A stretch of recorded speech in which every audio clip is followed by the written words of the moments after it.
반갑습니다. 우리 11월 4일 기도 수첩 말씀 우리 함께 상고하도록 하겠습니다. 우리 하나님 말씀 다니엘서 1장 8절에서 9절 말씀 함께 우리 봉독하도록 하겠습니다. 다니엘은 뜻을 정하여 왕의 음식과 그가 마시는 포도주로 자기를 더럽히지 아니하리라 하고 자기를 더럽히지 아니하도록 환관장에게 구하니 하나님이 다니엘로 하여금 환관장에게 은혜와 긍휼을 얻게 하신지라. 아멘. 오늘 우리 토요일 우리 11월 5일 기도수첩 말씀 제목은 미리 정복이라는 말씀 제목입니다. 그리고 이번 주 우리가 받았던 강단의 말씀의 제목은 노뱀으로 예표된 그리스도입니다. 오늘 이 다니엘이 이 본문을 여러분 보시면 뜻을 정했다라고 되어 있어요. 지금 다니엘은 바벨론에게 포로로 잡혀와 있는 그런 상황이었습니다. 그래서 1차, 2차, 3차 포로가 바벨론에서 1차, 2차, 3차 이렇게 포로로 잡혀갔는데 맨 첫 번째 유능한 인재들을 1차에 잡아간 거예요. 그 중에 다니엘과 세 친구가 있었던 겁니다. 그래서 왕들이 특별히 교육시키기 위해서 자신의 나라 또 자기의 나라를 위해서 유익하게 사용하려고 이제 훈련을 시키고 교육시키는 그러한 과정 속에 있었던 거죠. 그래서 왕의 음식들을 먹게 한 겁니다. 그래서 이 다니엘은 그것을 결단한 겁니다. 뜻을 정하여 왕의 음식과 그가 마시는 포도주로 자기를 더럽히지 아니하도록 한 겁니다. 그렇게 뜻을 정하고 결단을 했는데 하나님이요 은혜를 베풀었어요. 그래서 9절에 보면 하나님이 다니엘로 하여금 환관장에게 은혜와 긍휼을 얻게 하신지라라고 했습니다. 절대 안 될 것 같은 환경일지라도 우리 랩먼트들 또 우리 귀한 성도님들이 영적인 뜻을 정하고 영적인 결단을 할 때는 여러분 하나님이 은혜와 긍휼을 얻게 하신다는 것을 여러분 믿으시기를 바랍니다. 오늘 미리 정복이다라고 했죠. 정복 최근에 아직까지 끝이 안 났지만 러시아가 우크라이나에게 이렇게 계속 전쟁이 두 나라가 전쟁을 하고 있는 거죠. 여러분 전쟁은 왜 일어나는 걸까요? 결국 정복하기 위한 거예요. 그리고 정복당하지 않기 위해서 전쟁을 하는 겁니다. 영적인 것도 여러분 마찬가지입니다. 영적 싸움을 왜 싸워야 될까요? 영적 싸움은 싸우지 않냐면 우리는 흑암에게 늘 당할 수밖에 없습니다. 사단과 마귀에게 늘 속을 수밖에 없습니다. 그래서 구원받은 하나님의 자녀는 무엇을 싸워야 되냐면 영적인 싸움을 싸워야 된다는 거예요. 영적 싸움을 싸워야 되는 겁니다. 자, 영적 싸움을 싸우려면 뭐가 있어야 될까요? 힘이 있어야겠죠. 힘이 없는데 어떻게 싸울 수 있습니까? 힘이 있어야 되는 겁니다. 어떤 힘입니까? 영적인 힘이 있어야 되는 거죠. 그래서 렘먼트는 보좌에서 내리는 393의 축복을 차지해 주는 겁니다.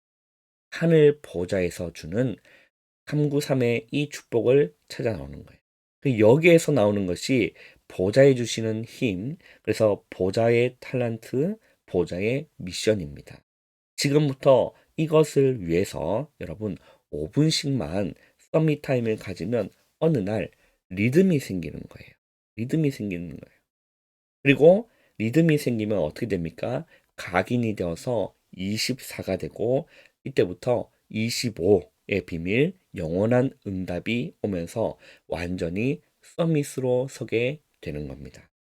자, 이 속에서 무엇이 나오냐면 메모가 나오고 이것이 이제 작품이 된다라고 말씀하는데 자, 여러분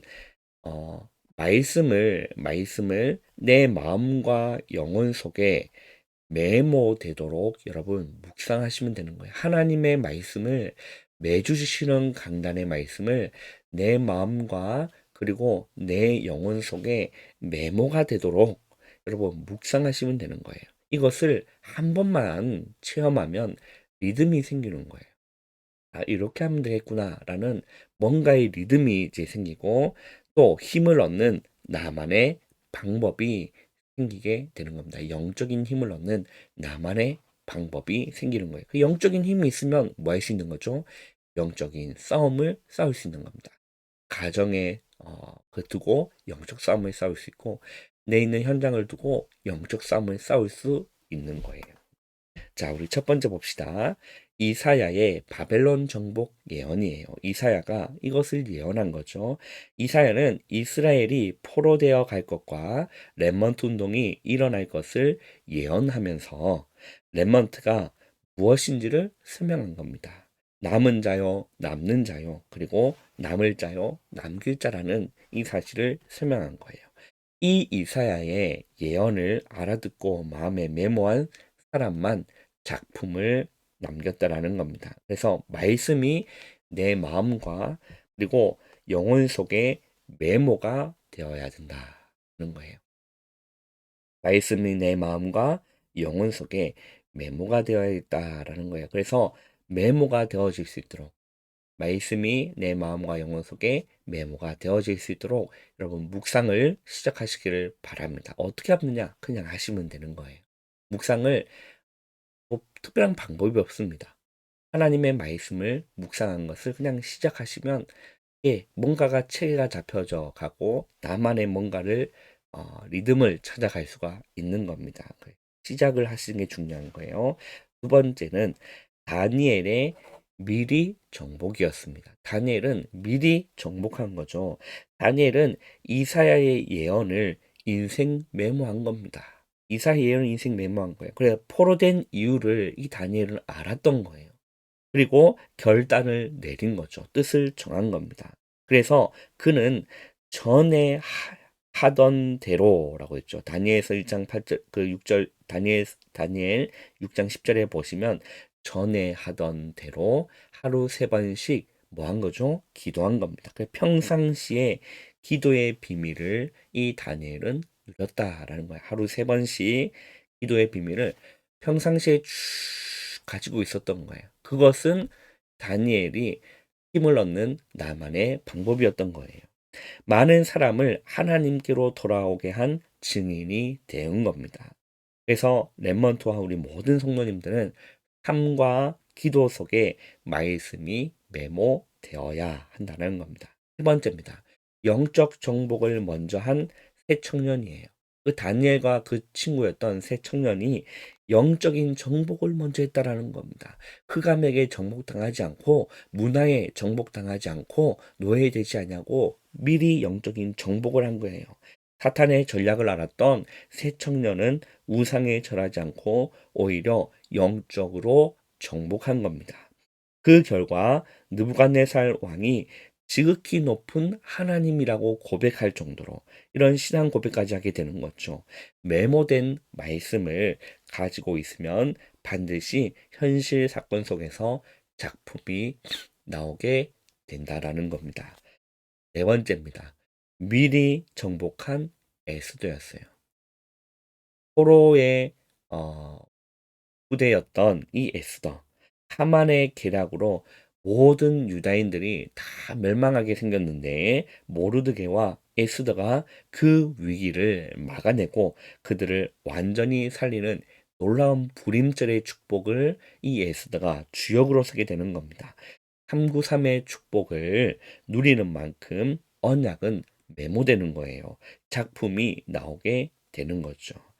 여러분, 3차 산업을 넘어서 4차 산업 시대가 옵니다. 후유증이 올 것이고, 우리 특별히 랩먼트는 2030년부터 2080년까지 활동하게 되는 주역으로 우리 랩먼트에 서게 됩니다. 따라서 우리 랩먼트의 지금부터 393의 이 보좌의 축복과 우리 어제 함께 살펴봤었던 9가지 캠프를 하면서 70 지역을 결정하시면 거기서 70 제자가 나오는 중요한 이 작품을 우리 렘넌트 증인으로 서게 될 겁니다. 그래서 우리 렘넌트들은 오늘 어떻게 정복할 것인가? 우리 모든 성도님들은 어떻게 영적으로 정복할 것인가? 이번에 주셨던 강단 말씀처럼 무엇을 바라보면 되냐면 놋뱀으로 예표된 그리스도를 바라보시면 됩니다. 놋뱀으로 예표된 십자가의 이 그리스도를 여러분 바라보시면 승리하게 되실 겁니다. 오늘 하루도 그 그리스도로 만족하시고 힘을 얻으시고 승리하시는 오늘 하루 되시기를, 그리고 내일 주일 최고의 가치 있는 그 시간 되시죠. 특별히 성례식으로 지켜지게 됩니다. 우리 코로나로 인해서 하지 못했던 성례 예식이 우리 또 내일 진행되게 됩니다. 그래서 큰 은혜가 임재되시고 성삼위 하나님이 임재하시는 은혜 가운데 들어갈 수 있도록 여러분 기도로 준비하시기를 주님의 이름으로 축원합니다. 기도하겠습니다. 하나님 감사합니다. 하루의 시작을 기도로 말씀으로 시작할 수 있는 은혜 주심을 주님 감사합니다. 말씀을 내 마음과 영혼 속에 메모되어질 수 있도록 묵상할 수 있는 도전과 뜻을 정하고 결단할 수 있는 우리 모든 주님의 백성 될 수 있도록 인도하여 주시옵소서. 예수님의 이름으로 감사하며 기도하옵나이다. 아멘.